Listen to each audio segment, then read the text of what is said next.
Hi there. So I wanted to talk a little bit about getting started. Your poster is 12 by 18, and on oops, on our first workday, we're going to be watching videos on some approaches to doing album covers in Photoshop. Now, it was easier for me to find videos on starting albums than it was to find videos that I thought were great for starting a tour poster. So I wanted to start. This is going to be your first video. It's going to be up above here. I wanted to start by saying the first thing that you should do is do your poster, not your album. But they need to be considered together. And the reason why I'm kind of covering this is because it's very easy to kind of get excited about the idea of that album and to start there. But you can see that the tour poster is bigger. And so if you design a tour poster, you can crop down to make the album. But if you start the album, then you have to find a way to make the tour poster work.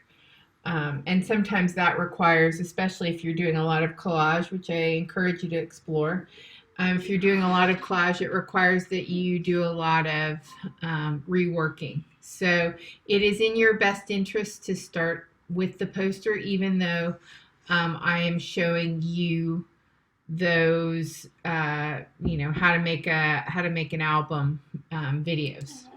I thought they were kind of the best way to get us in the mood. So the first thing I want you to do is ignore the album and start with the poster. I'm going to encourage you to go to Photoshop, and you're going to do a new document. And I've already done this video once and had to restart it.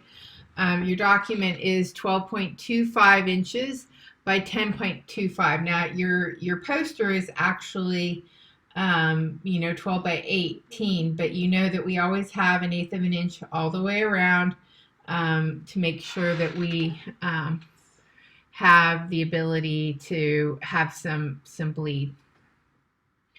And if you want to be safe, really safe, I would do 1/2 inch, not 1/2 inch, but 1/4 inch all the way around. So that would be 18 by, but you have to have at least 1/8 of an inch. But the really smart thing to do would be to do that 1/4 inch. All right, the other thing is resolution. Now, professionally done work should always be done at 300. I'm going to encourage you to do it at 200, and the reason why is because it gives you more options in terms of bringing images in. The higher the resolution you do your poster at, the higher you're going to have to find images that have that higher resolution. The other thing that we need to make sure of is this would normally be set for RGB, red, green, blue color. That is on screen, so anything that is a phone, a tablet, a computer screen, a TV, that would be RGB. But CMYK, cyan, magenta, yellow, and black, is anything printed, and since our posters and our albums are going to be printed, we need to make sure that we start off with the right color mode. So you're going to hit create, and then go ahead and start your compositions. Remember, I'm going to pull this over a little bit. Remember, give yourself as many layers as you need to do the work well, and ask lots of questions. Thanks.